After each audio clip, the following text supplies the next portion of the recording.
Welcome back. Now, the previous step of installing the browser extension, as well as this step that we're explaining in this video, both together are optional steps. Because every query is different, every account is different, and really every time is different, you may or may not want to have ChatGPT Search as your default search engine. It's fair to mention that ChatGPT has had, in its short history, a data breach, and so installing ChatGPT Search as the default search engine is not risk-free. It's one that you will need to evaluate individually to determine if it's something that you want to have on your system and that you should have on your system. However, if that is the case and you do install the browser extension allows you to change your default search engine to ChatGPT Search.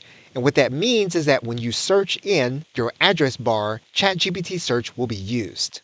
For example, in this case, we're going to go to the address bar and we're going to write in a common search query as we would if we typed into the address bar. And we're just going to type in the words as we would. You'll notice that the search tool is available.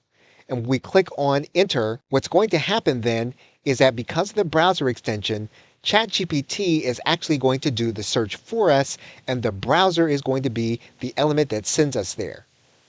So you can use ChatGPT as your default search engine if that is what you want to do, in the same way that you may have used Microsoft Bing, in the same way you may have used Safari or the Google search engine.